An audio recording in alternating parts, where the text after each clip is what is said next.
They say revenge is a dish best served cold.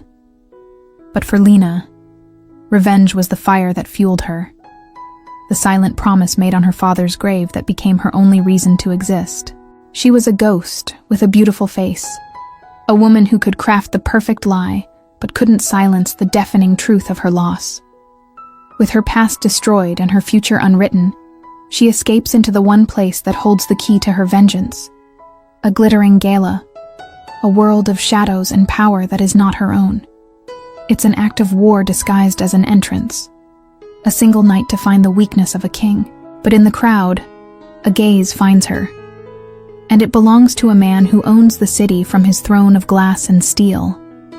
He is Frank Costello, a name whispered in fear, a man carved from control and silence, an architect of empires, a predator who sees the flaw in everything and everyone. He doesn't approach her with a threat. He approaches her with a challenge, with a gaze that sees the fire behind her eyes, and with a stillness that commands the entire room. Their connection is no chance encounter. It's a test. She wasn't looking for an ally. She was looking for a target. Instead, she found a mirror. This is the story of a woman who made vengeance her entire world, until she met the one man whose past was a perfect, tragic reflection of her own. It is a tale of how the line between hunter and hunted can blur, and how a man who trusts no one can become obsessed with the one woman who entered his life with a lie. So, hold your breath, and let the first secret pull you into our story. Comment with a black pawn, chess pawn emoji, if you believe the most dangerous games are the ones played with the heart, and subscribe for more tales of dangerous men and the women who dare to challenge them. Get ready for a story about a woman on a mission of revenge, and the mafia boss who conquered her heart. The dress was a weapon. Red, the color of blood and vengeance. Lena smoothed the silk fabric that clung to her curves, the material cool against her feverish skin. In the full-length mirror of her modest apartment, she didn't see herself. She saw a character, a facade meticulously constructed for a single night, for a single purpose. Her dark hair was swept into an elegant, low chignon, exposing the vulnerable line of her neck, a deliberate contradiction to the armor she wore. Her hands, usually steady, trembled slightly as she picked up the small black velvet clutch. Inside, only the essentials: an invitation, a tube of lipstick, and the mental photograph of the man she had come to destroy. Frank Costello. The name echoed in her mind like a funeral bell. She took a deep breath, the air filling her lungs but not calming the storm that raged in her chest. Show, don't tell, she reminded herself, the maxim of her old acting coach. Don't show nervousness. Show confidence. Don't show fear. Show power. Tonight, she was not Lena, the girl whose world had been burned to ash. She was an apparition, a mystery wrapped in red silk, ready to walk into the lion's den. The ballroom of the Metropolitan Grand Hotel was an assault on the senses. The glitter of 1,000 crystals from the giant chandeliers fractured in the air, dancing across bare shoulders and expensive jewels. The murmur of powerful conversations was a symphony of secrets and deals, punctuated by the clinking of champagne flutes. The air was thick, heavy with the scent of orchids and the obscene wealth that circulated there. Lena smelled power, an intoxicating mix of old money and new ambition, and beneath it all, a subtle hint of danger, like ozone before a storm. She moved through the crowd with a studied grace, her spine straight, her chin high. Every step was deliberate. Every smile she offered a passing face was a mask. Her eyes, however, did not smile. They scanned, searched, hunted. She plucked a champagne flute from a passing tray, the cold of the crystal a grounding point in the vortex of her emotions. Her heart hammered against her ribs, a frantic beat that felt far too loud in the controlled din of the room. He's here, she thought. I can feel it. And then, the murmur of the room changed. It wasn't a drastic shift, but a subtle displacement of energy, as if the atmospheric pressure had suddenly dropped. Conversations faltered. Smiles became more rigid. People straightened, their gazes turning discreetly toward the grand, arched entrance. Lena followed the invisible current and saw him. Frank Costello did not enter the room, he consumed it. He wasn't the tallest man, nor the most ostentatiously dressed. He wore a flawless black suit, tailored with a precision that spoke more of power than any jewel. It was the stillness around him that defined him. He moved with an economy of motion, a lethal certainty that made everyone else seem clumsy and loud. His hair was dark, shot with silver at the temples, and his face looked as if it were carved from stone, with a strong jaw and a mouth that didn't seem accustomed to smiling. But it was his eyes that caught Lena's breath. They were a startlingly clear, icy blue, and they seemed to absorb all the light in the room, reflecting nothing back. They were the eyes of an apex predator, eyes that saw everything, analyzed everything, and revealed nothing. He paused, one of his men murmuring something in his ear. Frank didn't turn, merely gave an almost imperceptible nod. His gaze swept the room, a slow, possessive scan. Lena felt his eyes pass over her, a physical touch, a shiver that traced its way down her spine.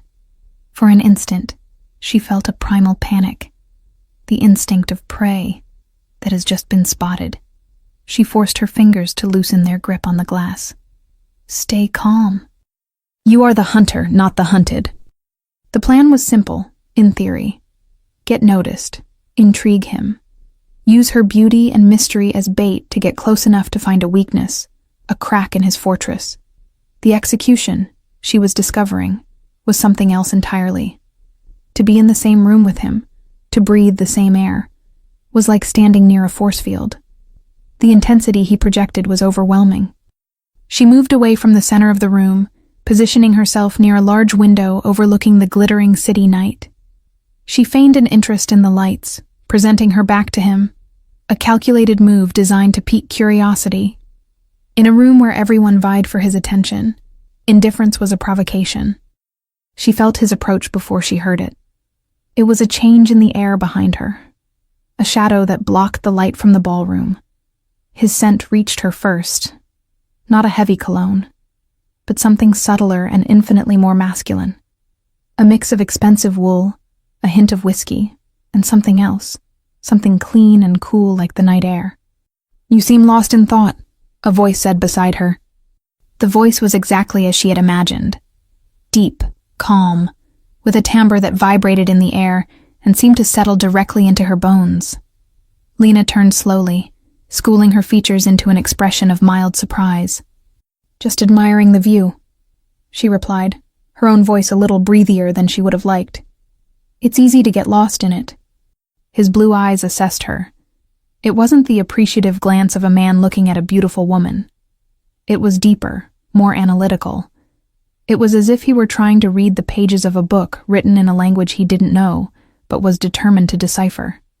There are far more interesting views in here, he said, and the corner of his mouth lifted in something that was almost a smile, but didn't reach his eyes. The minimal gesture unnerved her. It depends on what you're looking for, she countered, finding a courage she didn't know she possessed. She raised the flute to her lips, a motion to hide the tremor that threatened to betray her. The champagne went down like sandpaper on her dry throat.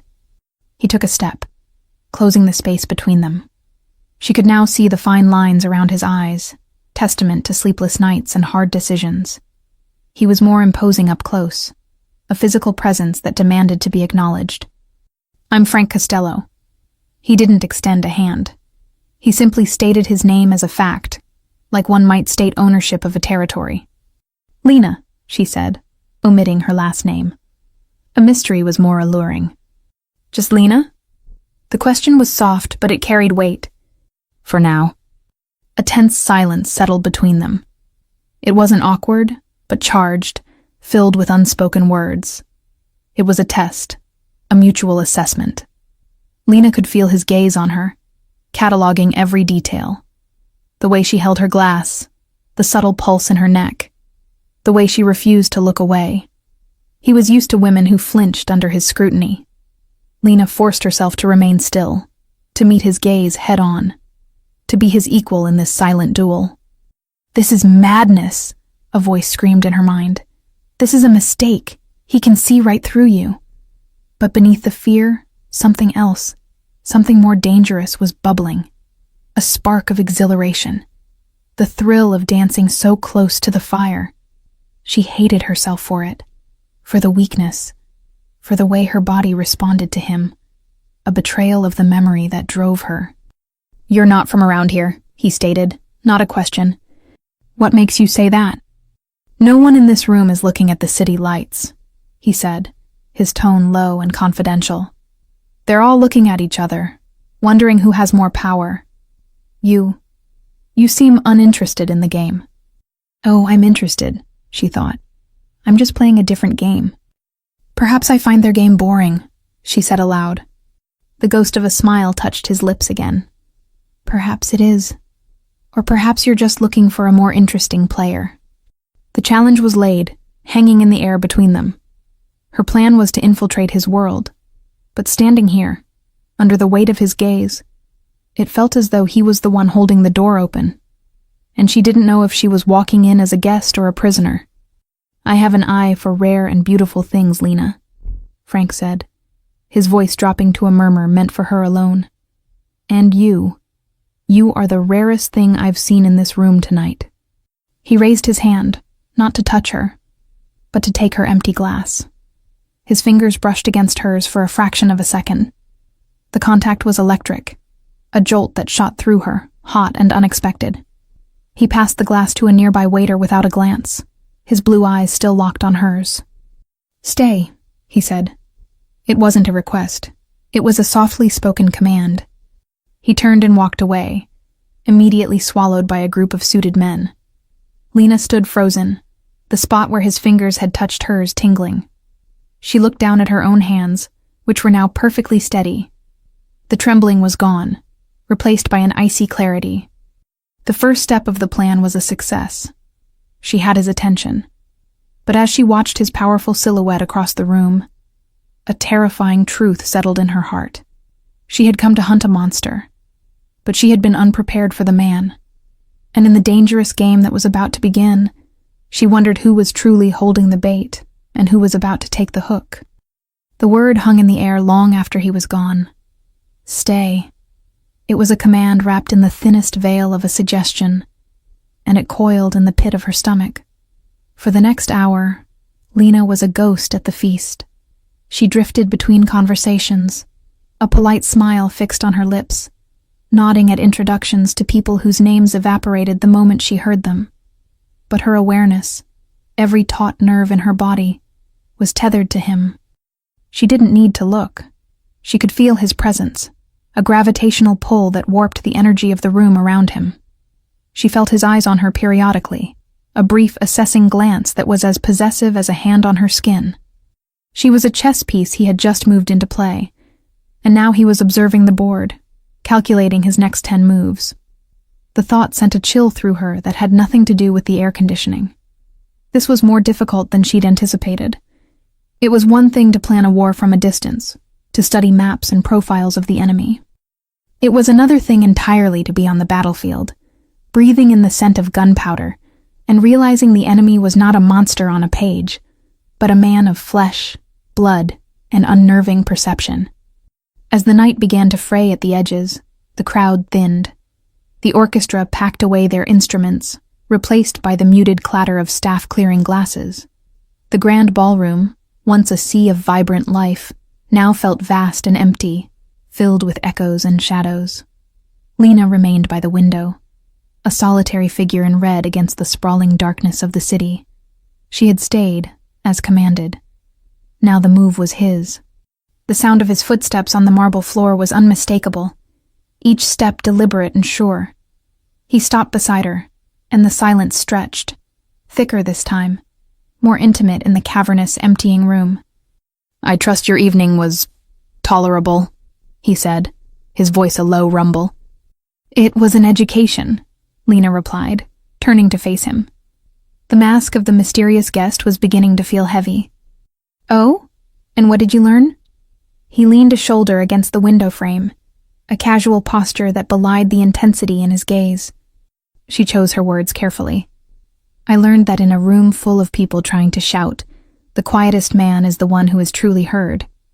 A flicker of something surprise, respect, crossed his features before being suppressed. An astute observation. Most people are too busy making noise to listen. He studied her, his head tilted slightly. You listen. You watch. Why? Here was the precipice. One wrong word, one misstep, could send her tumbling. Her cover story had to be as seamless as her dress. I'm a student of human nature, she said, the lie tasting like ash in her mouth. It's a hobby. A dangerous hobby, he countered softly. Sometimes you see things you're not meant to see. Or you see the truth that everyone else is pretending isn't there. The words were out before she could stop them, a sliver of her true self breaking through the facade. Frank's eyes narrowed. He pushed off the window frame, his body seeming to fill the space between them without him taking a step. I have a foundation, an arts and antiquities trust. It's one of my more legitimate enterprises. The corner of his mouth twitched, acknowledging his own dark humor. I acquire pieces, sometimes from auctions, sometimes from private collections. It requires discretion and a keen eye for value, for what is authentic and what is a clever fake. Lena felt her heart begin to beat its frantic rhythm again. She knew where this was going. This was it. The door was creaking open. Why did it feel like the bars of a cage sliding shut? I'm looking for a consultant, he continued, his voice smooth as velvet. Someone to vet potential acquisitions, someone with a sharp eye and the ability to move in circles like this one without making noise. He paused, letting the implication hang in the air. Someone like you. The offer was ludicrous. She had no formal qualifications, no history he could check that would lead to this conclusion, which meant this wasn't a job offer. It was a test. It was a leash. He wasn't hiring a consultant. He was acquiring a curiosity, his rare and beautiful thing. Mr. Costello, I'm flattered, but I'm not sure I'm qualified, she said, injecting a note of hesitant honesty into her tone. It was crucial she didn't seem too eager. I'll be the judge of that, he dismissed, his tone final. You have an eye for truth. I saw it the moment I looked at you. That is a qualification that cannot be bought or taught. He watched her, waiting for her reaction, gauging her every flicker of emotion. The position is generous. It would require you to be available, to travel, sometimes on short notice, and it would demand absolute loyalty. Loyalty. The word was a slap. The irony was so bitter she could almost taste it. She was here to dismantle his empire, to repay a debt of blood, and he was speaking to her of loyalty. For a fleeting second, the image of a fire, of a kind face crumpled in grief, flashed behind her eyes. The raw, searing pain of it was a vital anchor. It reminded her why she was standing here, why she had to say yes. This isn't about you, she told herself fiercely. This is about them. I don't know what to say, she stammered, playing her part. Say yes, again the soft-spoken command. She met his gaze, holding it for a long moment. She let him see the feigned conflict in her eyes, the manufactured hesitation, before giving a slow, deliberate nod. Yes. A satisfaction, cold and deep, settled in his eyes. He had won. He had claimed his prize. He reached into the inner pocket of his suit jacket and produced a card. It was thick, heavy stock, matte black. He held it out to her. Lena took it. Her fingers brushed his again, and this time, the jolt was familiar, a dangerous current she was already learning to expect. There was no name on the card, no company, just a street address and a phone number embossed in stark silver. Be at this address tomorrow, 10 a.m. sharp, he said. We'll discuss the details of your employment. He straightened up, his presence once again becoming formal, distant. The transaction was complete. My driver will take you home. That won't be necessary, she said, a flicker of her own defiance returning. I can find my own way. For the first time that night, a genuine, mirthless smile touched Frank Costello's lips. I have no doubt that you can, Lena. But tonight, you'll take my car. His tone left no room for argument. It was a statement of fact. A reminder of who was in control. He turned and walked away without another word, leaving her alone in the silent ballroom, the black card feeling as heavy as a stone in her hand. The ride home was a blur of streetlights streaking across the polished leather of the town car's interior. The silence inside the vehicle was absolute, the driver a stoic shadow behind a pane of glass. Lena leaned her head back, the red silk of her dress feeling like a stranger's skin. The costume, the character she had played was gone, and all that was left was Lena, her heart a tangled knot of triumph and terror. She had done it. She was in. She had access, a plausible reason to be in his orbit. It was a victory far greater and far faster than she had dared to hope for. But the taste of it was not sweet. It was metallic, like blood. The proximity to him, the sheer force of his personality, was a variable she hadn't properly calculated. He wasn't just a name on a file, a faceless villain. He was a gravitational force, and she could already feel herself being pulled into his dangerous tide. She closed her eyes, and the memory she kept locked away broke free.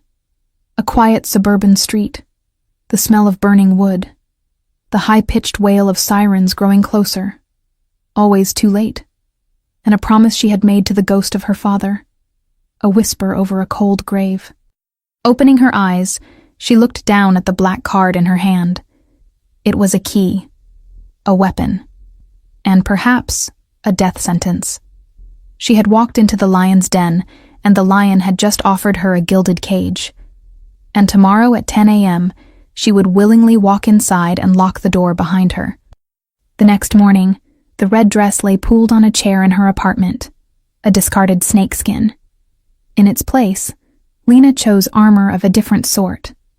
A charcoal gray sheath dress, severe in its elegance, its high neckline and modest hem, a stark rebuke to the woman from the night before. Her hair was pulled back not in an elegant chignon, but a tight, functional ponytail. Today was not about seduction. It was about infiltration. She was a soldier reporting for duty. The thought was grim, but it steadied the tremor in her hands as she reapplied a neutral shade of lipstick. The address on the black card led her not to a shadowy warehouse or a gaudy mansion, but to a skyscraper of smoked glass and steel that speared the downtown sky. Costello Industries was etched in discreet silver lettering above the revolving doors. The lobby was a cathedral of corporate power, all gleaming marble and hushed efficiency. It smelled of clean, cold air and money. So much money. Lena felt a wave of nausea. This empire, polished and legitimized, was built on a foundation of broken lives, her family's included. She gave her name to the receptionist, a woman with a placid smile that didn't reach her eyes. Without a word, the woman tapped on a keyboard and then gestured towards a private elevator bank. The penthouse floor. Mr. Costello is expecting you. There was no button to press inside the elevator. The doors slid shut with a soft, final hiss, and the car began its ascent, silent and unnervingly fast. Lena watched the floor numbers climb, each one a step higher into the clouds, a step further away from the solid ground of her old life. She pressed her palm flat against the cool steel wall, anchoring herself. "This is for Papa," she chanted in her mind, the words a desperate prayer. "This is for justice." The elevator opened directly into a reception area that was empty save for a single, massive abstract painting, a chaotic swirl of black and gold that seemed to absorb all sound. The carpet was so thick it muffled her footsteps, making her feel like a trespasser in a sacred space. A severe-looking woman in a dark suit appeared from a side door. "This way," was all she said. She led Lena down a wide, minimalist hallway to a pair of towering doors made of dark, polished wood. The woman opened one, held it, and then retreated, closing it behind Lena with a heavy, definitive click. The sound of the door closing echoed in the silence like a gunshot. Frank's office was not an office. It was a kingdom. An entire wall was a single pane of glass, offering a breathtaking, godlike view of the city sprawling below. The desk was a vast expanse of dark wood, empty except for a sleek laptop and a small, intricately carved jade dragon. The air smelled of aged leather, freshly brewed coffee, and the same faint, clean scent that clung to him. It was the scent of absolute control. He was not behind the desk. He stood by the window, his back to her, hands clasped behind him. He was looking down at his city. "They say that from a high enough vantage point," he said, his voice calm and resonant, not turning around. "People look like ants, insignificant, easy to crush." Lena's blood ran cold. It wasn't a casual observation. It was a statement of philosophy. It was a warning. "I think it depends on the person who's looking," she replied, her voice steady despite the frantic fluttering in her chest. He turned then, slowly. He wore another impeccable suit, this one a deep navy blue, but had forgone a tie. The open collar of his crisp white shirt lent him a relaxed air that was more menacing than any formality. His blue eyes swept over her, taking in her severe dress, her tight ponytail. He noted the transformation, and a flicker of something unreadable passed through his gaze. "An interesting answer," he said, moving away from the window. He didn't walk toward her, but paced along the length of the glass, his movements fluid and predatory, like a panther patrolling the edge of its territory. "Come here." Her feet felt like lead, but she obeyed, crossing the vast space until she stood beside him, the city spread at their feet. The height was dizzying. For a moment, she felt a terrifying, irrational urge to fall, to let the sky swallow her and end this charade. She clenched her fists at her sides, her nails digging into her palms. The small, sharp pain was a welcome anchor to reality. "I acquired something recently," he said, gesturing to a low table she hadn't noticed before. On it sat 2 identical Roman coins, their surfaces greened with age. One is a genuine silver denarius from the reign of Emperor Tiberius, a priceless piece of history. The other is a forgery, a brilliant one, crafted in Istanbul just last year. Tell me which is which. This was it. The test. It had nothing to do with art and everything to do with her. He was testing her nerve, her intuition, her ability to see past the surface. She felt a cold sweat prickle her hairline. She knew nothing about Roman coins. She took a deep breath, forcing the panic down. She couldn't show ignorance. She couldn't show weakness. She had to play the part he had cast her in, the woman with an eye for truth. Lena bent over the table, her mind racing. She didn't look at the details of the coins, the profiles of the Caesars, or the Latin inscriptions. She wouldn't be able to spot a flaw there. Instead, she tried to feel them. She remembered her father, an architect, telling her that old things have a weight to them, a soul. Look at the story, Lena, not just the structure. She let her eyes unfocus slightly. One coin seemed to sit inert on the velvet cloth.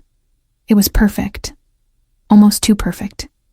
Its edges were crisp, the image sharp. The other seemed different.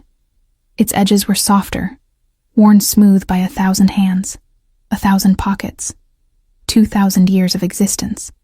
There was a microscopic nick near the emperor's chin, an imperfection that spoke not of a forger's error, but of a life lived. It had a presence, a weight. She straightened up and looked directly at Frank. She pointed to the second coin, the imperfect one. "This is the real one," she stated, her voice holding a conviction she did not feel. "The other one is trying too hard. History is never perfect. It's the flaws that tell the true story." Frank's face was unreadable. He stared at her for a long, silent moment, and Lena felt as if her entire soul was being weighed and measured. She had gambled everything on a piece of half-remembered philosophy and a gut feeling. He walked over to the table and picked up the coin she had pointed to. He turned it over in his fingers. "Correct," he said, his voice flat. He dropped the coin back onto the velvet, the soft thud deafening in the quiet room. The flaws. An interesting way to see the world. He moved to his desk then, finally sitting behind it, the vast expanse of wood once again a barrier between them. He opened a drawer and pulled out a slim file, sliding it across the polished surface toward her. "Your first assignment," he said, all business now. A private collector in Geneva is selling a collection of Renaissance maps. He claims they belong to the Medici family. The auction is private, by invitation only, in 3 days. I want you to go. Observe. Report back to me on the authenticity of the maps, and more importantly, on the other bidders in the room. I want to know who is there, who they talk to, and what they are truly trying to buy. Geneva. He was sending her away, into the heart of his world of clandestine deals and powerful players. It was happening too fast. She felt a dizzying sense of vertigo. The file contains your travel documents, reservations, and a generous advance for expenses, he continued, steepling his fingers, his cold blue eyes pinning her in place. You will be an art consultant for the Costello Trust. You will answer to no one but me. She picked up the file. It felt heavy, burdened with the weight of her deception. I understand, she said, her throat dry. I hope you do, Lena, he said softly, a dangerous edge to his voice. Because in my world, there is no room for flaws, or for mistakes. The dismissal was clear. She nodded, turned, and walked toward the heavy wooden doors, feeling his gaze on her back with every step. As her hand touched the cool brass handle, his voice stopped her one last time. Lena. She turned to face him. The dress, he said, a ghost of a smile playing on his lips. It's a definite improvement, but I confess, I preferred the red. And with that, he turned his attention back to his laptop, leaving her to flee his kingdom with a racing heart and the chilling realization that Frank Costello didn't miss a single thing. She had passed his test, but she felt less like an employee and more like a fly that had just been welcomed into a spider's web. Geneva was a city of pristine, cold beauty. From her suite at the Beau Rivage, Lena had a panoramic view of the lake, its surface a placid sheet of sapphire reflecting the snow-dusted Alps. The air that drifted through the open balcony door was crisp and clean, smelling of water and wealth. Everything was orderly, quiet, and perfect. It felt like a beautiful, sterile prison. The luxury was suffocating. A complimentary bottle of champagne sat sweating in a silver bucket. A bowl of exotic fruit, arranged like a still-life painting, rested on a mahogany table. A walk-in closet held the clothes Frank's assistant had arranged for her. A curated collection of understated, powerful pieces from designers Lena only knew from magazines. It was another costume for another role. Every perfectly folded sweater, every sleek pair of shoes, was a reminder that she was not here as herself. She was an extension of Frank Costello's will, a carefully chosen piece to be moved across his international board. She spent the first day buried in the research materials from the file, her hotel room transformed into a study. She memorized the names of cartographers, the watermarks of 16th century paper, the subtle shifts in ink composition used by Florentine masters. It was a cram session for the most important exam of her life. Yet, she knew Frank hadn't sent her here for her expertise in cartography. He had sent her for her eyes and ears. He had sent her to see the flaws. The night of the auction, she selected a simple, long-sleeved black dress. It was a whisper, not a shout, designed to make her blend into the opulent shadows. As she fastened a single pearl earring, she met her own gaze in the mirror.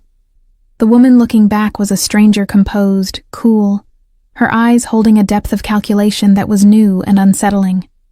The fear was still there, a cold knot in her stomach, but it was now overlaid with a veneer of hardened resolve. She was no longer just a girl bent on revenge. She was becoming the weapon she needed to be. The auction was held in a private villa, nestled in the hills overlooking the city. The air inside was thick with the scent of beeswax, old paper, and the collective aroma of discreetly expensive perfumes. The attendees were a curated collection of the global elite.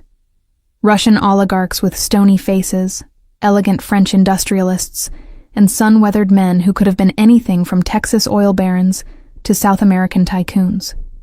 They spoke in hushed tones, their polite smiles barely concealing the predatory glint in their eyes. This was a different kind of jungle from the one Frank ruled back home, but the laws were the same. The strong consumed the weak. Lena found a position near the back, a glass of mineral water in her hand, her posture relaxed, but her senses on high alert. The maps were displayed in climate-controlled glass cases, their faded ink tracing lost coastlines and forgotten empires. They were beautiful, but Lena's focus was elsewhere. She watched the hands of the other guests, a man whose fingers drummed impatiently on his thigh, a woman who twisted a diamond ring, her gaze darting between a specific map and a rival bidder. These were the tells, the small betrayals of emotion that revealed the truth behind the masks. They are magnificent, are they not? To hold a piece of the world as it was once imagined.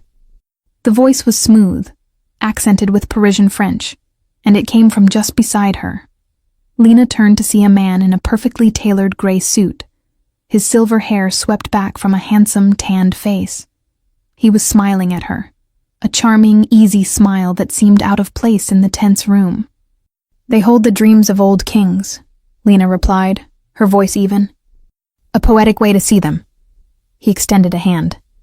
"Julien Dubois." She took his hand. His grip was firm but gentle. "Lena?" "Just Lena?" he asked, his eyes twinkling, echoing Frank's question from that first night. "A woman of mystery. I like that." He gestured toward the maps. "Are you a collector?" "A consultant," she said, using the title Frank had given her. It felt foreign and false on her tongue. "Ah, for whom, may I ask? Or is that part of the mystery?" His charm was relentless, a gentle but persistent pressure. "My client values discretion," she said, her smile polite but firm. "Of course, all the interesting ones do." He didn't press further. Instead, he stood beside her, his gaze sweeping over the crowd. A fascinating collection of people as well. More predators than scholars, I think. Everyone here is bidding on something more than just paper and ink. They are bidding for status, for history, for a piece of a story they can claim as their own. He was perceptive, dangerously so. He looked at her, his smile softening slightly. "You, for instance, you are not looking at the maps. You are looking at the bidders. You look at them the way a historian looks at a manuscript searching for the forgery." His observation landed like a stone, sending ripples through her carefully constructed composure. A flush of heat crept up her neck, a betrayal she tried to suppress. "I'm simply trying to understand the market," she deflected, turning her attention pointedly toward the front of the room where the auctioneer was tapping his gavel for attention. "The market has very little to do with the art," Julien murmured, his voice low enough for only her to hear, "and everything to do with the artists of the deal." The bidding began. The auctioneer's voice was a calm, melodic drone, a stark contrast to the silent, vicious battles being waged with subtle nods and the flick of a numbered paddle. Lena tuned it out, her focus narrowing on two men Frank's file had identified as key rivals, a grim-faced Russian named Petrov and a German industrialist, von Hess. They were seated on opposite sides of the room, ostensibly bidding against each other for a particularly rare portolan chart. The price climbed, jumping in increments of 50,000 francs. Petrov would bid. Von Hess would counter. Back and forth it went, a predictable, aggressive tennis match. But Lena noticed something else. She saw the infinitesimal glance Petrov gave to a third man, a nondescript individual in the row behind her, just before making a particularly bold bid. She saw von Hess subtly shake his head when his own associate started to raise a paddle, waving him off. It was theater. They weren't fighting each other. They were working in concert, a pincer movement designed to inflate the price and drive out any legitimate competition. Finally, when the price reached a staggering sum and all other bidders had fallen away, a new paddle went up. It belonged to the nondescript man behind her. Petrov and von Hess immediately fell silent. The gavel came down. "Sold," the auctioneer declared, to bidder number 73. It was a brilliant, ruthless piece of market manipulation, an alliance hidden in plain sight. This was the kind of intelligence Frank craved. Not just who won, but how they won, and who their silent partners were. She felt a cold sense of accomplishment. She had seen the flaw in the story everyone else was watching. As the crowd began to disperse, mingling for a final glass of champagne, Julian reappeared at her side. "An interesting outcome for the Portolan chart," he said, his eyes sharp with amusement. "Did your client get what they wanted?" "My client received exactly the information they needed," Lena said, her tone deliberately neutral. "I see." He smiled, a genuine, knowing smile this time. He reached into his jacket and produced a card, much like Frank's. But it was cream-colored, with elegant embossed script. Julian Dubois, Antiquities. It listed addresses in Paris and London. "If you ever find your consultancy work brings you to Paris, the mystery would be a welcome challenge. I find the market here a bit too predictable." He gave a slight bow, a gesture of old-world charm, and was gone, melting back into the crowd of predators and scholars. Lena left the villa soon after, not bothering with a final drink. The crisp night air was a relief against her flushed skin. The weight of the performance lifted, but the weight of the knowledge she now possessed settled heavily in its place. She had the information, the names, the hidden alliance. She had the weapon Frank had sent her to acquire. Back in the sterile silence of her hotel suite, the view of the placid lake seemed to mock her. She stood in the center of the room, the opulence feeling more alien and obscene than ever. She had succeeded. She was a good spy. A cold, hollow feeling opened up inside her. Her father had been a builder, a man who created things. She was becoming an instrument of destruction. She walked over to the phone on the bedside table. It was the middle of the day back in the States. Frank would be in his office, his kingdom in the sky, waiting. The thought of his voice, calm and commanding, sent a shiver of apprehension down her spine. Reporting to him wasn't just completing a task. It was feeding the beast. It was proving her worth, embedding herself deeper into the very world that had destroyed her own. Her hand hovered over the receiver, her reflection a pale, distorted ghost in the polished surface of the phone. She had the truth, and now she had to deliver it to the one man who would know exactly how to use it. The phone call was brief and surgically precise. Lena delivered her findings in a flat, emotionless tone, reporting on the staged bidding war and the silent partnership between Petrov and von Hess. She detailed the name of the man who was their proxy, Bidder 73. She did not offer opinions or analysis, only facts. On the other end of the line, Frank was silent, a vast listening void. The silence was more unnerving than any interrogation. When she finished, there was a pause so long she thought the line had gone dead. "You see the strings," he finally said, his voice a low murmur that sent a shiver down her spine despite the thousands of miles between them. "Not just the puppets. Well done. Come home." The line clicked dead. It wasn't a conversation. It was a summons. 24 hours later, she was standing outside the polished wooden doors to his office once again. This time, there was no hesitation. The severe-looking assistant simply nodded as she approached and opened the door for her, as if her presence was now an expected, integrated part of this cold, efficient machine. Frank was behind his desk, a phone pressed to his ear, speaking in rapid, low Italian. He gestured for her to sit in one of the leather chairs opposite him. It was the first time she'd been invited to sit. The gesture was a subtle but significant shift in their dynamic. She was no longer just a curiosity to be observed. She was a player being brought to the table. She sat, her back straight, her hands clasped in her lap, and waited. She watched him, studying the hard lines of his face as he listened, the way his jaw tightened at something the person on the other end said. He exuded a kind of predatory stillness, a contained energy that made the vast office feel small and charged. Finally, he ended the call with a curt, final-sounding phrase and placed the phone down. The silence descended again. "Petrov and von Hess have been thorns in my side for months," he said, breaking the quiet. His blue eyes fixed on her. They were not cold and assessing today. They were sharp, focused, like a hawk spotting its prey from a great height. "They've been blocking a shipping expansion I'm planning in the Baltic. Art auctions are how they launder their money and communicate with their associates under a veneer of legitimacy. The information you brought me, it gives me leverage. It gives me a crowbar to pry open their little alliance." He spoke of it so clinically. A world of power and violence reduced to a simple business transaction. Lena felt the familiar knot of revulsion tighten in her gut, but she kept her face a placid mask. "I'm glad the information was useful," she said, her voice a carefully modulated neutral. "Useful?" The corner of his mouth twitched. "Lena, it was masterful. You did in one night what my other sources have failed to do in 6 months." The praise, direct and unexpected, was more disarming than any threat. It sent a confusing warmth through her, a flush of pride she immediately hated herself for feeling. She was here to destroy this man, not to earn his approval.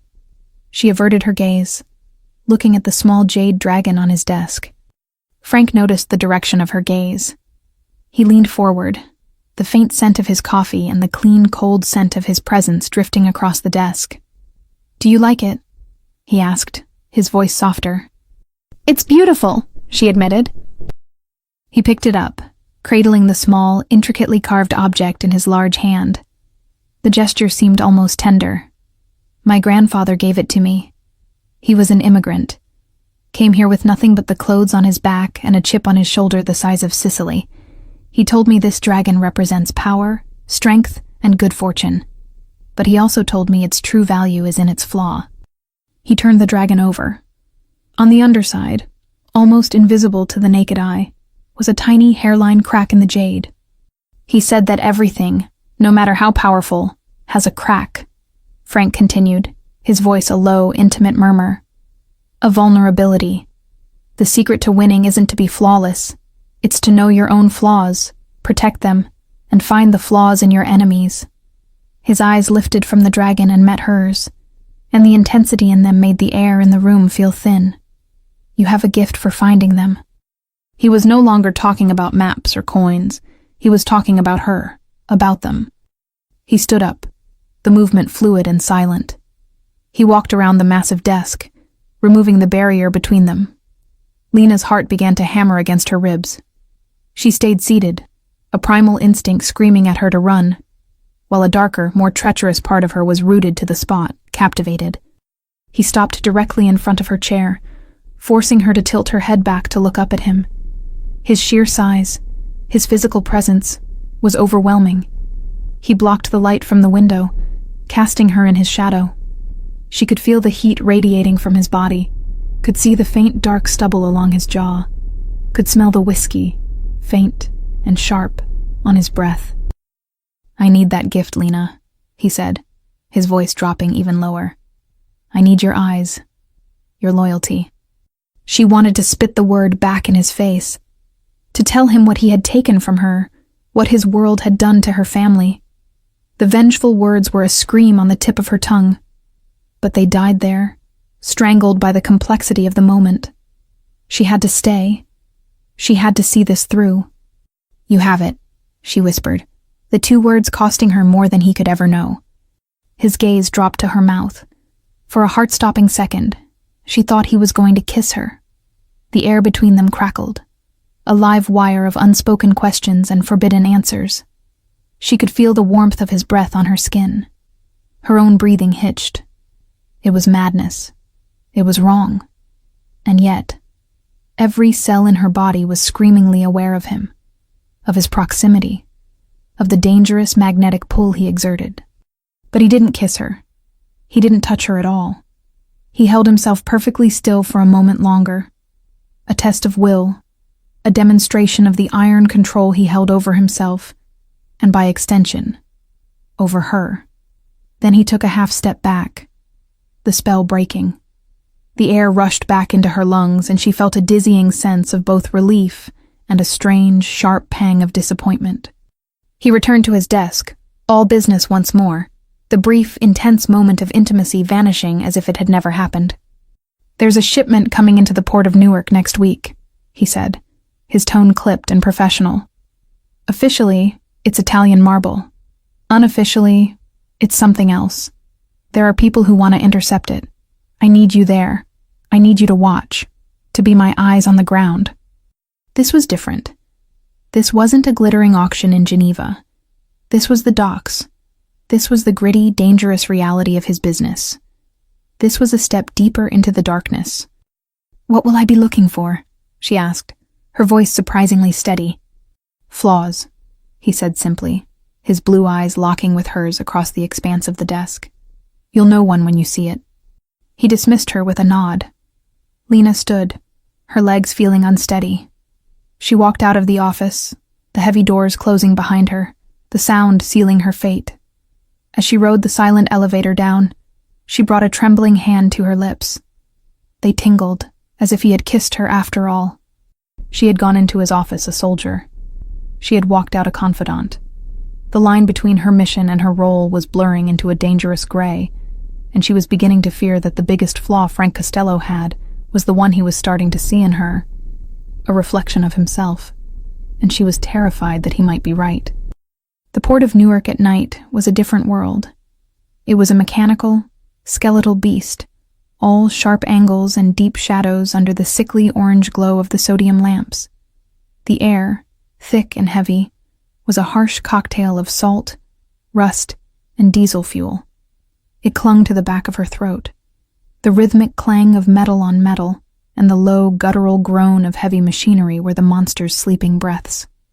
This was the engine room of Frank's empire, a place worlds away from the perfumed air of a Geneva villa. This was where the real work was done. Lena sat in the passenger seat of a black sedan, parked in the deep shadows between two towering stacks of shipping containers. She wore dark jeans, a black turtleneck sweater, and a heavy coat. The glamorous costumes were gone. This was her uniform for the front lines.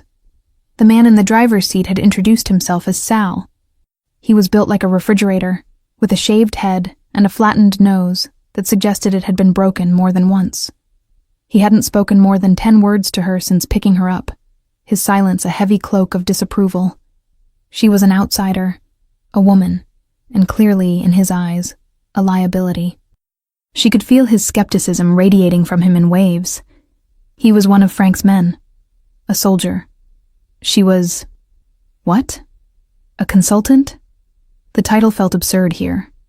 She was Frank's pet project, and Sal had been assigned babysitting duty. The thought hardened her resolve. She would not be dismissed. For 2 hours they sat in silence, watching. The dock was a slow, methodical ballet of cranes and forklifts. Men in hard hats moved in and out of the pools of light, their voices carrying on the wind in clipped, indistinct shouts. Lena's eyes scanned everything, moving past the obvious and searching for the subtle. She watched the patterns of the workers, the rhythm of the machinery, the way the security guards made their rounds. She was looking for a break in the rhythm, a missed beat in the heart of the machine. Her mind drifted back to the moment in Frank's office, the feeling of his presence, the heat from his body, the unspoken challenge in his eyes. It was a memory that unsettled her, a dangerous melody she couldn't get out of her head. He had seen something in her, a capacity for this world that she had never wanted to acknowledge in herself. And standing on the precipice of real danger, she feared he was right. There was a part of her, a cold, sharp-edged part, that was unnervingly calm, unnervingly focused. The daughter of the man of justice was proving to be disturbingly good at the work of criminals. "Ship's here," Sal grunted, his voice pulling her back to the present. A massive container ship, the Palermo Queen, was being nudged into its berth by tugboats, its immense black hull blotting out the stars. The ballet on the docks picked up its tempo. A specific crane lumbered to life, moving toward the ship. The official cargo was marble, but Lena knew that somewhere in the ship's belly were a few select containers that held something far more valuable and far more illegal. "We're watching the crew at Bay 12, Sal said, pointing. "The containers are marked with a blue X. They get loaded onto a convoy of 3 trucks. Simple. Our guys are on the trucks and blended with the dock crew. Anything looks out of place, you tell me." His tone was flat, implying he didn't expect her to see anything his experienced eyes would miss. Lena ignored his tone and focused. The first designated container was lifted from the ship, a giant metal box swinging through the air like a child's toy. It was placed on the back of a flatbed truck. The process was smooth, efficient. Too smooth. She felt a prickle of unease at the base of her neck. History is never perfect, she had told Frank. She scanned the scene again, not looking at the container, but at the people around it. That's when she saw it.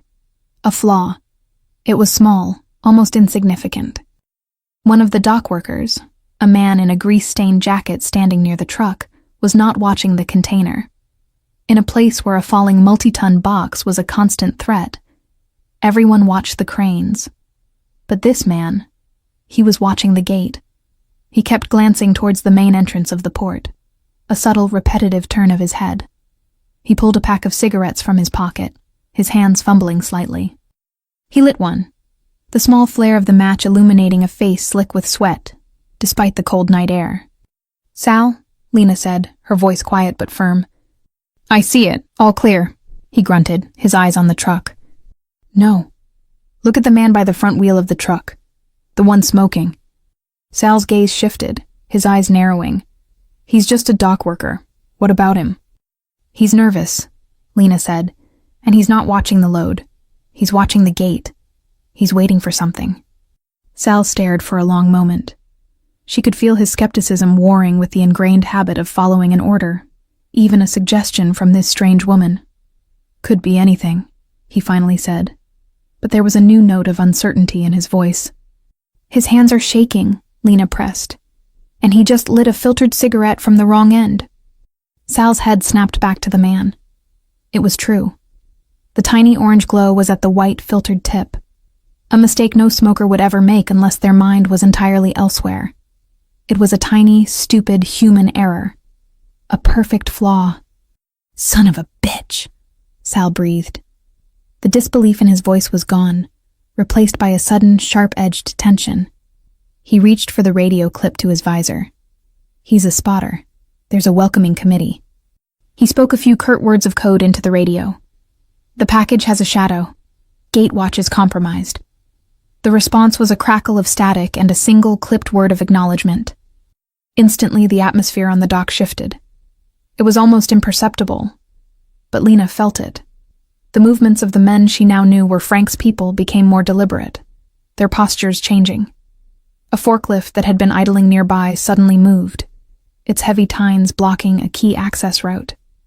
Another man, one of the truck drivers, casually climbed down from his cab, stretching, but his hand rested near the small of his back. They were preparing. The spotter must have seen the shift, too. He dropped his cigarette, his head whipping around, his eyes wide with panic.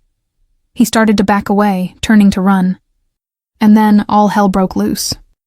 The main gate burst open and two black SUVs, their lights off, screamed onto the docks, their tires screeching on the pavement. But they weren't heading for the truck with the container. They were heading for the trap Frank's men had just set. Lena didn't hear gunshots. She heard the brutal, sickening crunch of metal as the forklift swung its heavy tines into the side of the lead SUV, flipping it onto its side. She saw men spill out of the second vehicle, but they were immediately swarmed by dock workers who seemed to materialize from the shadows. There were shouts, the sounds of scuffling, and then a sudden, chilling silence. It was over in less than 30 seconds. Brutal. Efficient. Terrifying. Sal was already starting the car. "Stay down," he ordered, his voice a low growl. He pulled the sedan out from behind the containers and sped towards a different, smaller exit on the far side of the port. Lena didn't look back. She stared straight ahead, her heart pounding a wild, frantic rhythm against her ribs. The adrenaline was a hot, metallic taste in her mouth. She had seen it. The flaw. And her observation had sprung a trap. A violent, perfectly executed countermove. She hadn't just watched. She had participated. Sal didn't speak until they were miles away from the port. Back on the highway, the city lights a distant, indifferent glow. "How did you know?" he asked, his voice raw with a grudging respect. "About the cigarette?" Lena leaned her head back against the cool leather of the seat, her body trembling now that the danger had passed. "People make mistakes when they're scared," she said, her voice hollow. "You just have to be watching for them." He glanced at her, a long, searching look. The open hostility was gone, replaced by something else. Awe, fear, respect. He saw her now, not as Frank's pet, but as something else entirely. something dangerous.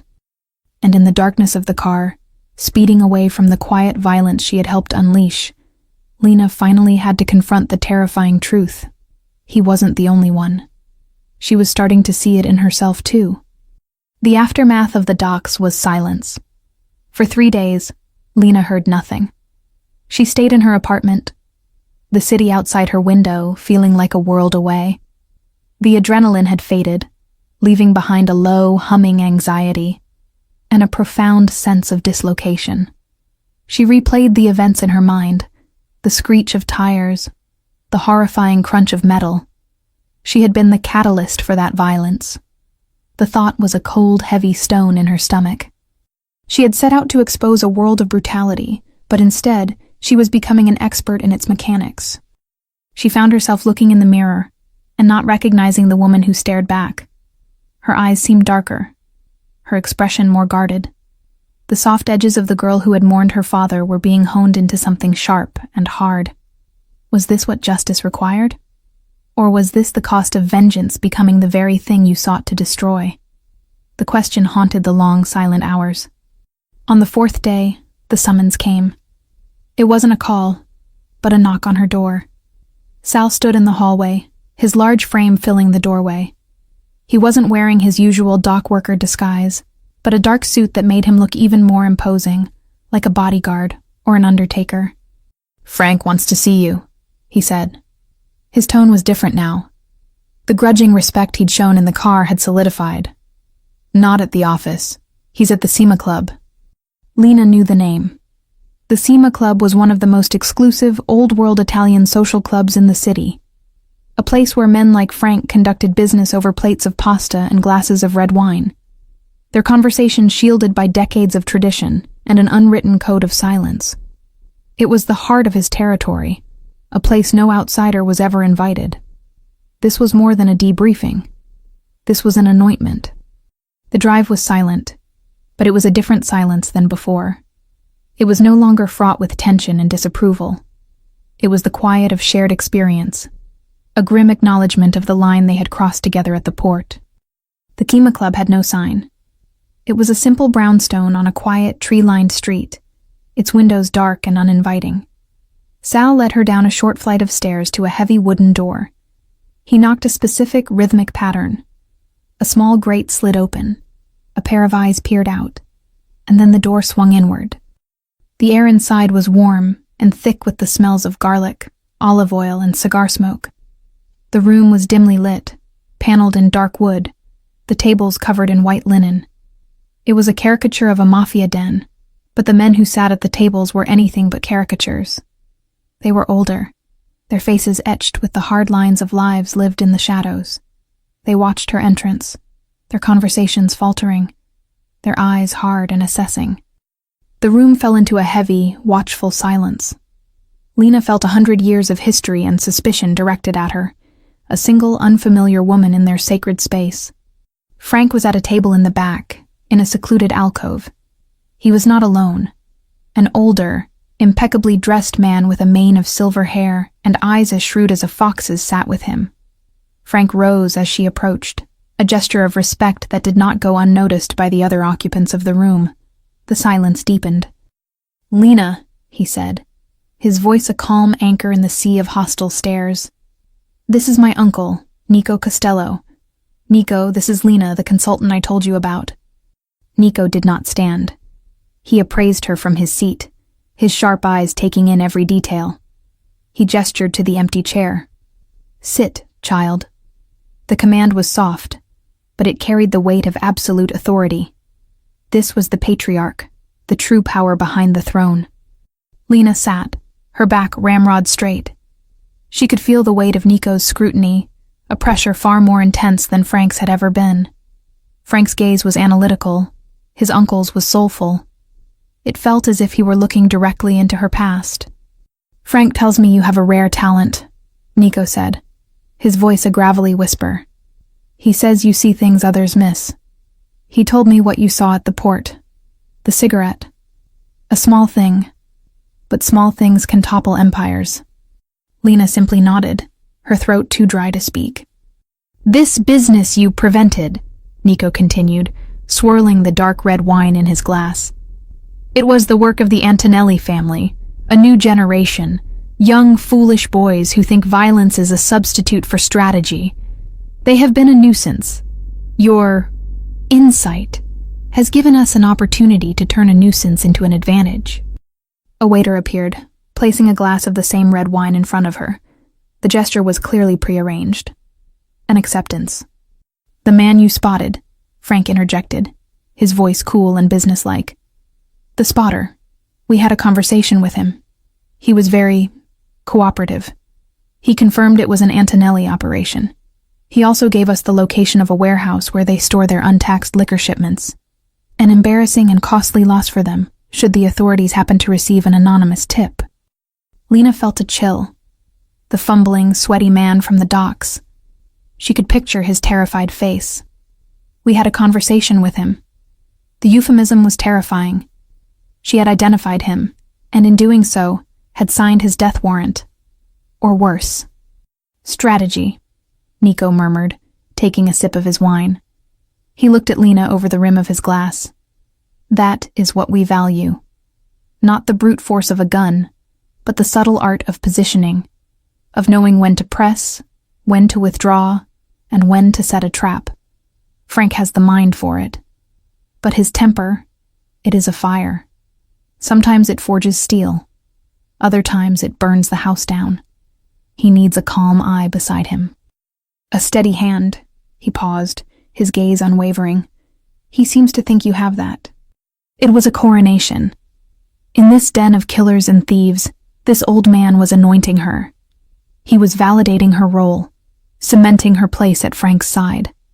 The irony was a physical sickness rising in her throat. She had come to tear them apart from the inside.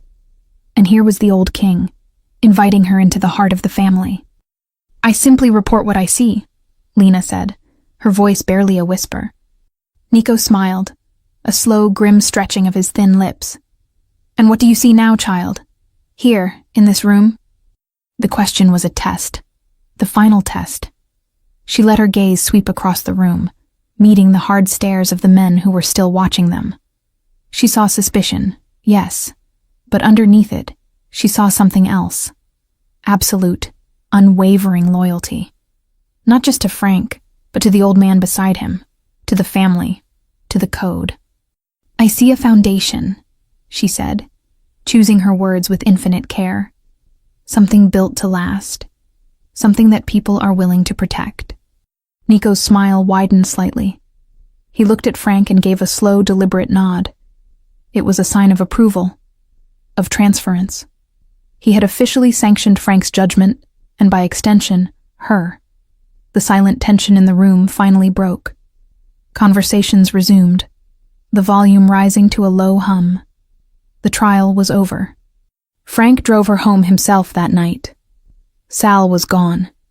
The city slid past the windows of his town car, a blur of anonymous lights. For a long time, neither of them spoke. The air in the car was thick with the unspoken events of the evening. "Nico likes you," Frank said finally, breaking the silence. "He doesn't like anyone." "I'm not sure 'like' is the right word," Lena replied, her voice strained. "He respects you," Frank corrected. "It's better. Like is fleeting. Respect is a currency. In our world, it's the only currency that matters." He pulled the car to a stop in front of her apartment building. He didn't move to let her out. He turned in his seat, his arm resting on the back of the bench, his body angled toward her. The space inside the car suddenly felt impossibly small, charged with a dangerous, electric intimacy. "What you did at the docks, Lena," he began, his voice low and serious. "You saved lives. My men's lives. They see that. I see that." He reached out, his hand moving slowly, deliberately. He didn't touch her face. He gently brushed a stray strand of hair from her cheek, his knuckles grazing her skin. The touch was feather-light, but it burned like a brand. It was a gesture of profound, terrifying intimacy. More intimate than a kiss. It was a gesture of possession, of gratitude, of a bond forged in shared violence. Lena's breath caught in her throat. She stared into his eyes, those chips of blue ice, and for the first time, she thought she saw something beyond the cold calculation. A flicker of heat, a hint of vulnerability, a crack in the jade. "Be careful, Frank," she heard herself whisper, the words an involuntary betrayal of her mission.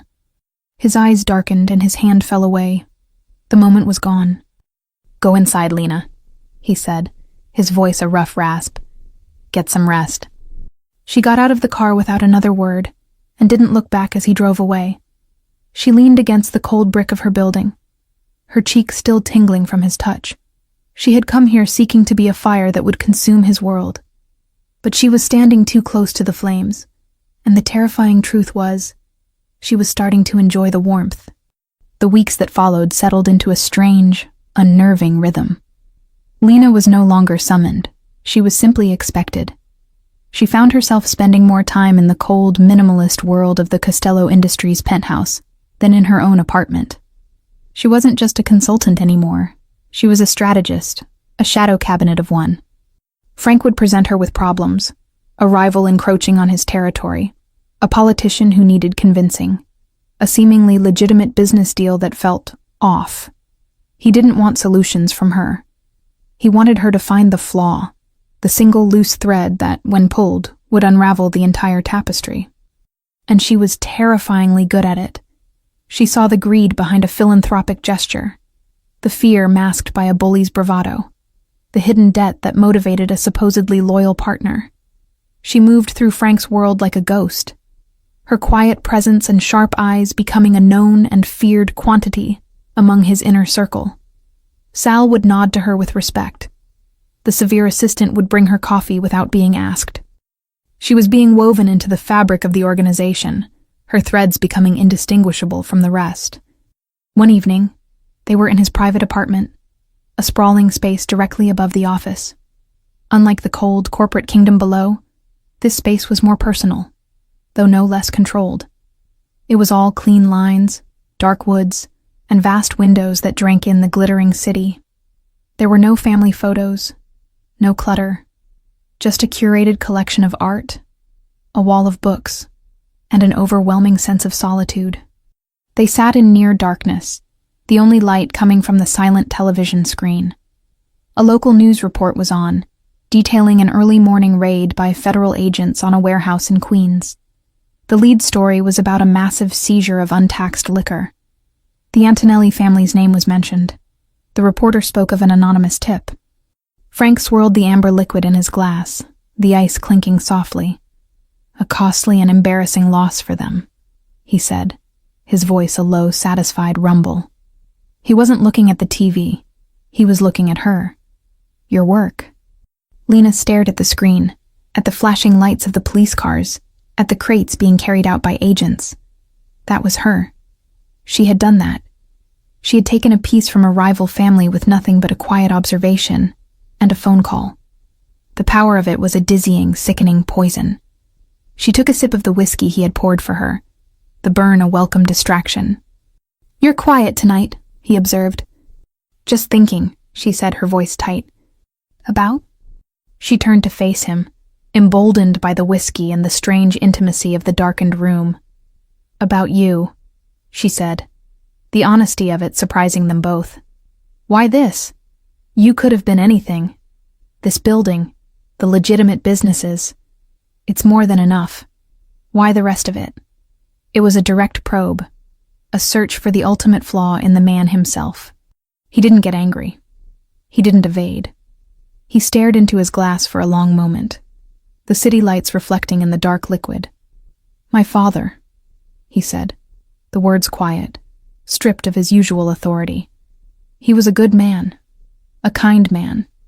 He tried to run my grandfather's business the right way, with a soft hand. He believed in things like honor among thieves. He trusted the wrong people. He was weak." The word hung in the air between them, heavy and cold. The Antonelli family of his generation. They weren't a nuisance. They were a threat. They saw his kindness as an opportunity. They came for him. Not with guns, but with paper. They bankrupted him, broke him, humiliated him. I was 16 when I watched him sell my mother's wedding ring to pay a debt. He died a year later. A heart attack, the doctor said. But he died of a broken spirit. He finally lifted his gaze to meet hers. The ice in his eyes had melted, and for the first time, she saw the fire beneath. It wasn't the cold fire of a predator. It was the hot, painful fire of a boy who had watched his world burn. I made a promise to myself on the day we buried him, Frank said, his voice a raw whisper. I would never be weak. I would never trust the wrong people.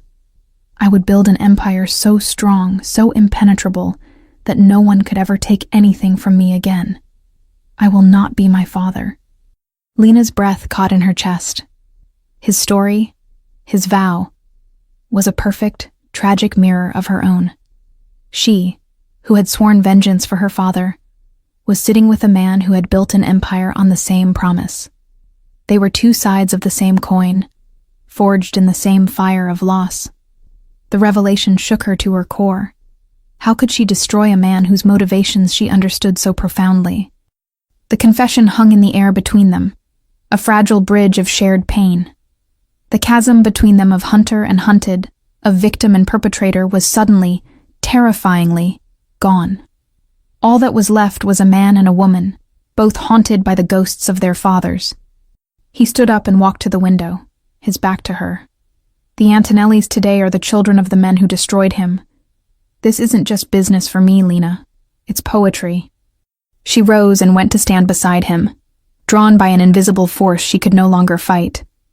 They stood in silence, shoulder to shoulder, looking down at the city he had conquered. He would have been proud of you, she said softly, the words an act of treason against her own past. He turned his head, his face inches from hers. The air grew thick, heavy. She could see the conflict in his eyes, the gratitude warring with a lifetime of guarded control. He would have been terrified of what I've become, he countered, his voice rough. His gaze dropped to her lips, and the world seemed to shrink to the space between them. This time, there was no desk, no audience, just the two of them, suspended in the sky, surrounded by the ghosts of their past. He lifted a hand, his fingers hesitating for a fraction of a second before they gently touched her jaw, his thumb stroking the soft skin just below her ear. The touch was an inferno. Her carefully constructed walls, already weakened by his confession, crumbled to dust.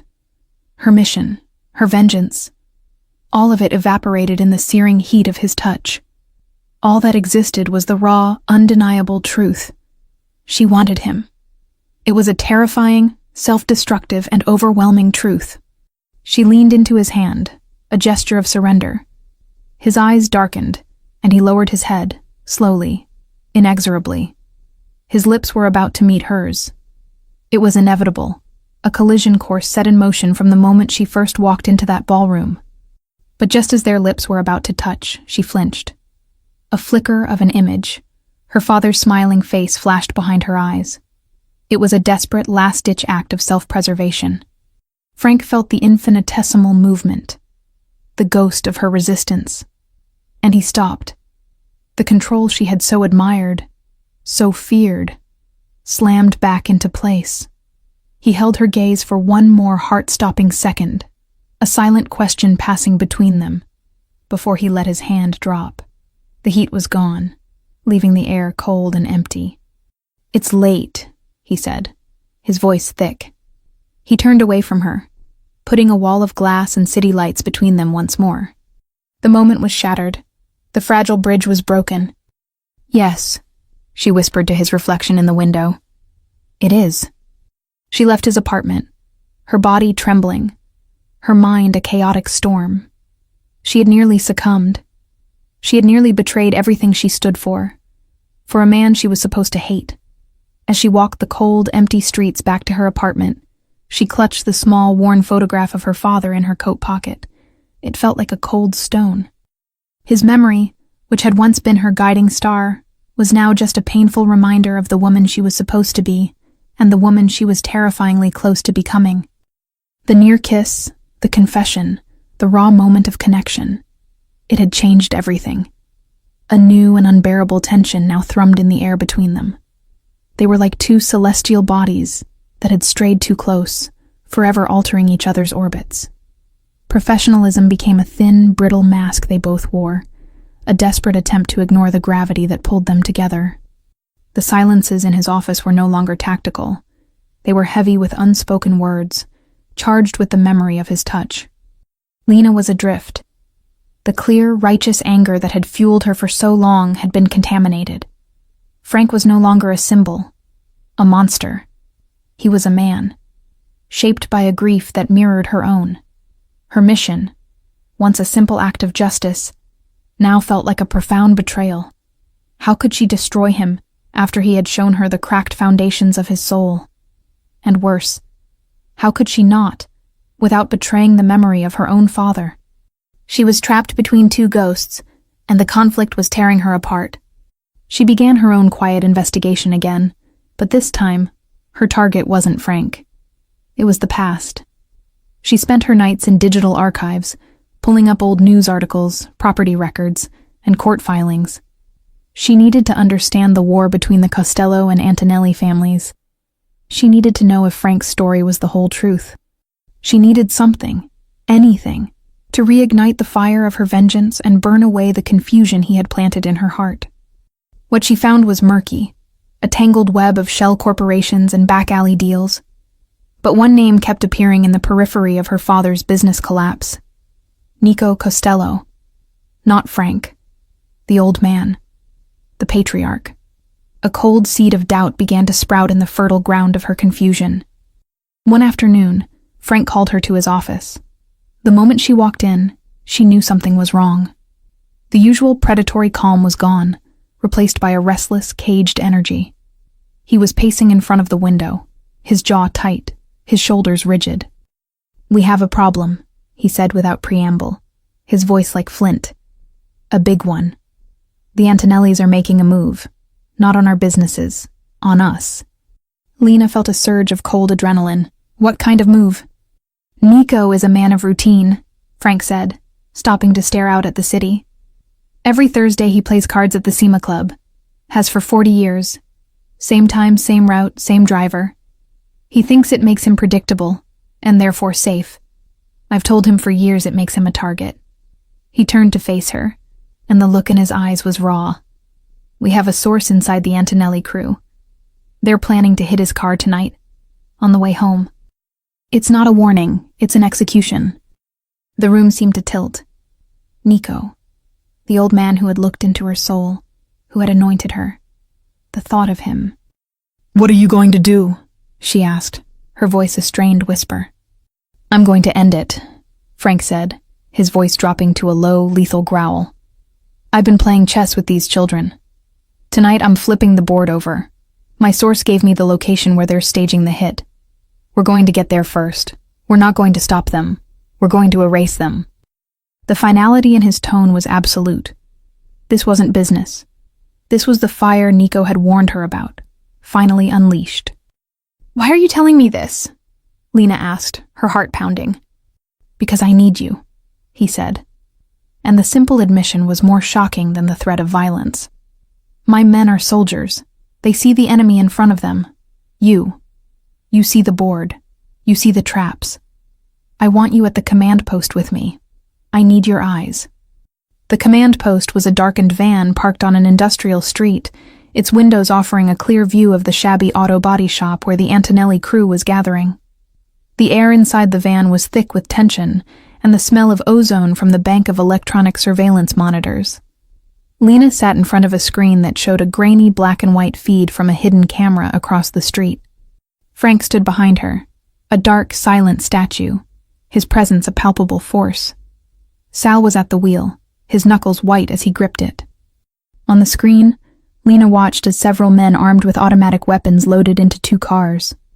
They were young, cocky, moving with the careless swagger of boys playing at war. They were laughing.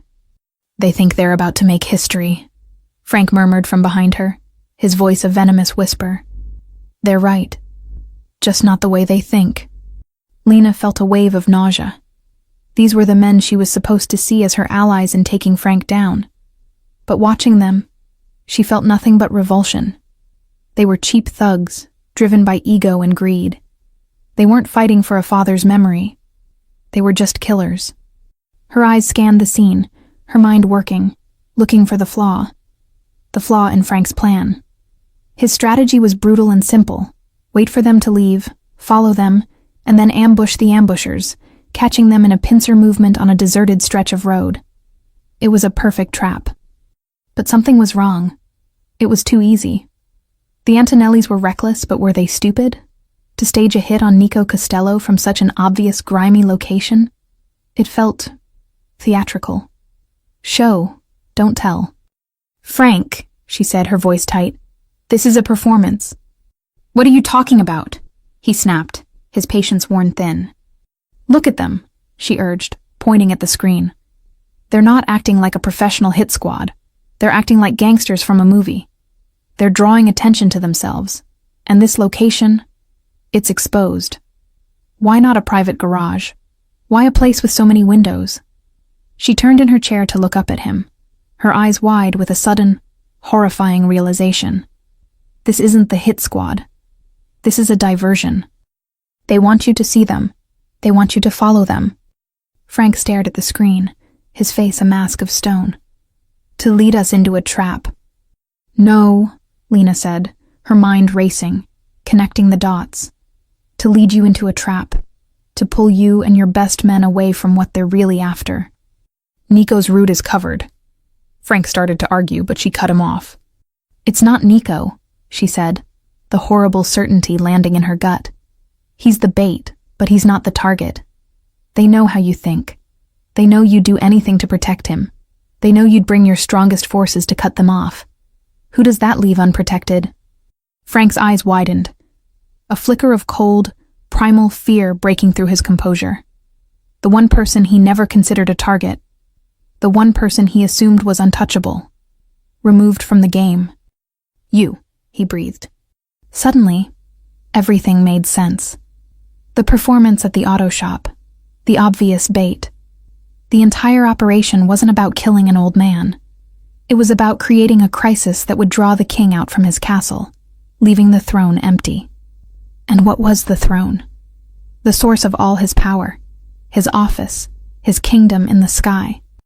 "Sal," Frank barked, his voice cracking like a whip. "The building. Get us back to the building now." The van roared to life, tires screaming as Sal threw it into a wild U-turn. Lena was thrown back in her seat, her mind reeling. She stared at the monitor as the auto body shop grew smaller. The men there were a feint, a ghost army. The real war was happening somewhere else.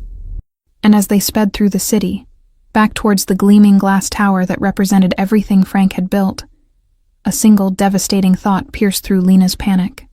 Her research. Her late-night digging into the Costello family's past. She had been accessing their secure servers from her own laptop. She had been careful, using encryption, but a determined hacker. She had been looking for a crack in Frank's fortress. What if, in her search, she had accidentally left the door wide open? What if the flaw they were about to find was her? The lobby of Costello Industries was a scene of controlled chaos. The night security guards were on the floor, their hands bound with zip ties, a clear sign of a professional, silent assault. The private elevator bank stood open and dark. The power had been cut. "They're not here to steal money," Frank said, his voice dangerously calm as he surveyed the scene. The rage was gone, replaced by an icy, lethal focus. "They're here to steal data. Our operations, our accounts, our contacts, everything." He looked at Lena, and in his eyes she saw the horrifying confirmation of her fears. He knew.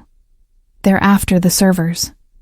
"The servers are in a secure vault on the penthouse level," Sal stated, pulling a compact, heavy-looking pistol from an ankle holster. "It would take a week to breach it." "Not if you have the codes," Frank countered, his gaze still locked on Lena. "Not if someone gave them a key."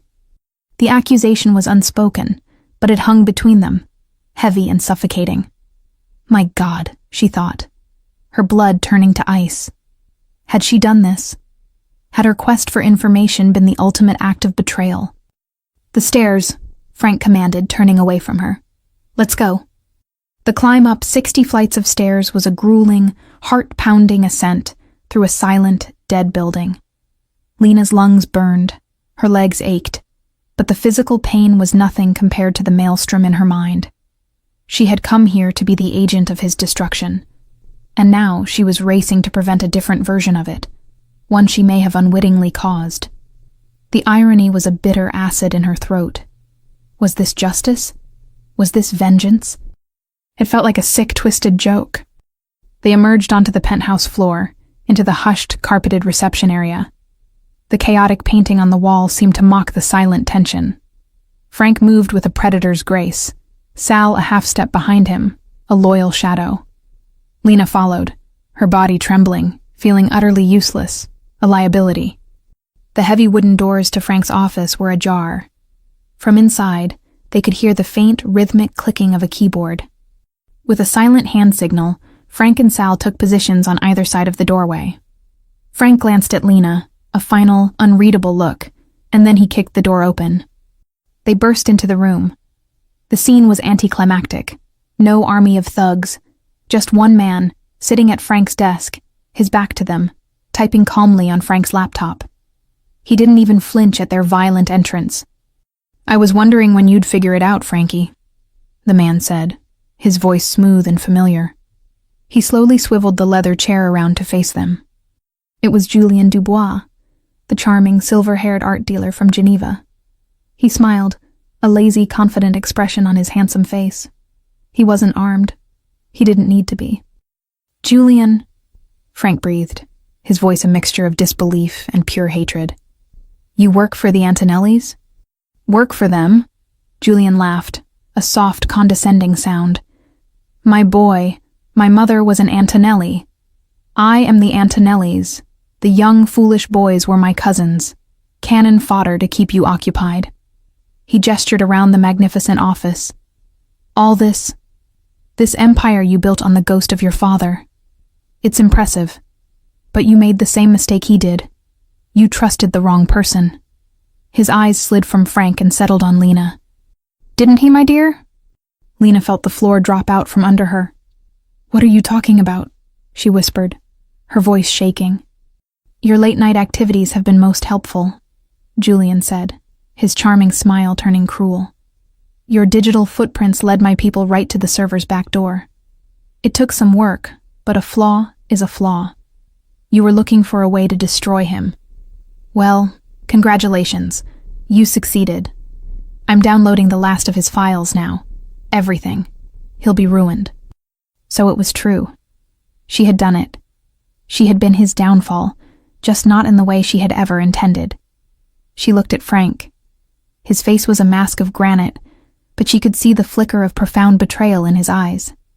It was a wound deeper than any bullet could inflict. "She didn't know," Frank said, his voice a low growl. "This is on me. I brought her in." "Oh, how noble," Julien sneered. "Protecting your prize. It's a shame. You two, you have a certain broken poetry together." He looked down at the laptop screen. "Almost done. And then, the end of the line for the Costellos." In that moment, something inside Lena snapped. The confusion, the guilt, the warring loyalties, it all burned away, leaving behind a single clarifying point of rage.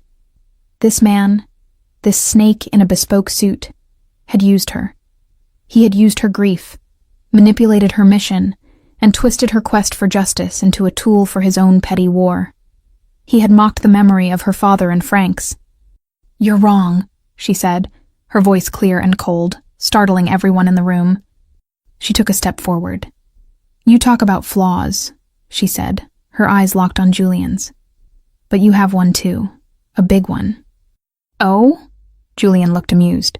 "And what is that?" "Vanity," she said. "You had to be here yourself, didn't you? You couldn't let one of your thugs do it. You had to sit in his chair, at his desk, to savor the moment. You're not a strategist. You're just a sad little boy who wants to prove he's better than the man who beat his family." Julian's smile faltered, a flicker of anger in his eyes. "Clever words." "It's more than words," Lena said. taking another slow step toward the desk. Frank watched her, his expression a mixture of confusion and dawning understanding. You said you were downloading the last of the files, but you're not, because Frank doesn't keep his core data on a local server. That would be a flaw. She glanced at Frank, a silent communication passing between them. His most critical files, the real heart of the Empire, are air-gapped. They're on a closed system, completely disconnected from any network. Aren't they, Frank? A slow, dangerous smile spread across Frank's face. The old ways are the safest. Julian's face went pale.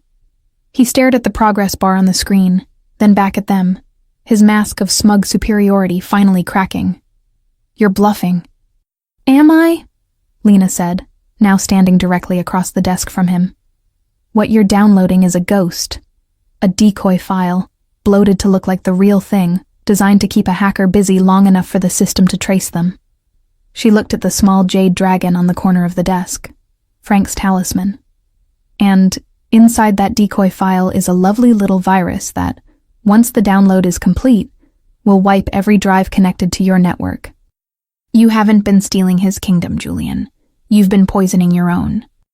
Julian stared at her, his face a mask of dawning horror. He lunged for the laptop to stop the download, but Sal was faster. The big man crossed the room in 2 strides, grabbing Julian and hauling him out of the chair as if he were a child. It was over. In the silence that followed, Lena stood with her hands braced on Frank's desk, her body trembling. She looked up and met Frank's eyes. The suspicion was gone, replaced by a raw, staggering flood of emotion she couldn't name. How did you know? He asked, his voice rough. You told me, she whispered. You said the secret was to know your own flaws and protect them. I gambled that your biggest flaw, your paranoia, was also your greatest strength. He walked around the desk until he was standing in front of her. The space between them was electric, just as it had been in his apartment. But the ghosts were gone. All that was left was them. You saved me, Lena, he said, the words heavy with the weight of everything they had been through. No, she said, looking up at him, the truth of her journey finally clear. We saved each other. He reached out, his hand gently cupping her jaw, just as he had before. But this time, she did not flinch. This time, she leaned into his touch, a gesture of acceptance, of a future she never could have imagined. His thumb stroked her cheek, a tender, possessive gesture. He didn't need to say anything. She didn't need to hear it. In his eyes, she saw the promise of a new story, one not written by the ghosts of their fathers, but by them. She had come to conquer the Billionaire Mafia boss, to expose his secrets and burn his empire to the ground. But somewhere in the ashes of her vengeance, she had found his heart. And in the most unexpected and dangerous of victories, he had conquered hers. He lowered his head, and this time nothing stood in their way.